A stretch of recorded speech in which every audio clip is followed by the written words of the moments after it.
In Vegas, Chael, such an epic comeback tainted by this second failed drug test in his career. What was your reaction when you heard the news? I tell you, it's not great. You know, I remember the old day when the only marquee fighter failing drug tests was me, but all of a sudden it's become a little bit more common. Look, it wasn't a big surprise.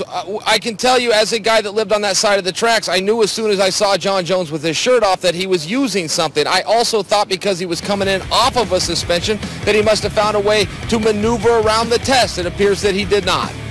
So what do you think this means for the dream matchup that people were talking about, Jones and former heavyweight champ Brock Lesnar?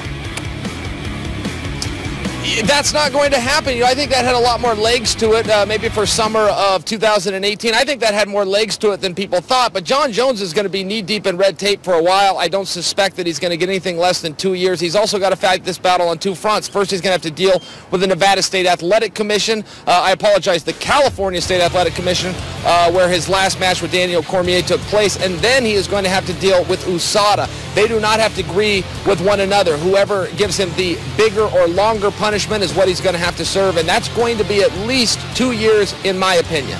There's so much that's coming for him now. Do you think this basically spells the end of his career, Chael? I don't think it will be the end of Jon Jones' career. I think that this will blow over, and I think that he'll be able to come back. Look, Jon Jones was never the draw that the media reported him to be. He doesn't have any T-shirt records. He doesn't have live great records, and he certainly doesn't have pay-per-view records. The point that I'm making is politics do matter in this situation. A situation like this, it's good to have a friend on the inside. I don't know that Jon has many bridges left. He likes to set fire to him as much as he likes to put needle in his butt. So this is just a situation. It's not great for Jon Jones, but there's no way I can sugarcoat it. Hi. Well, let's switch gears from there, my friend. We're 3 nights away from finding out what happens between Floyd Mayweather and Conor McGregor. What do you want to see Saturday night? Be honest, because you're never so honest.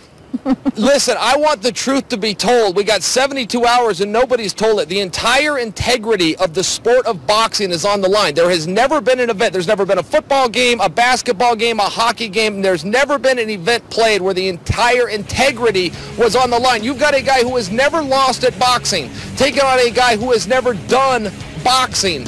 And the common fan, the average person that I'm walking around talking on the street, they're putting money on McGregor. They're putting money on the amateur who's never done it to take out the greatest of all time. Boxing needs to defend itself on Saturday night. Chael, you are my spirit animal. Always keeping it real. Thank you so much for the insight. 3 nights away from the summer's most anticipated spectacle. I think it was Dylan.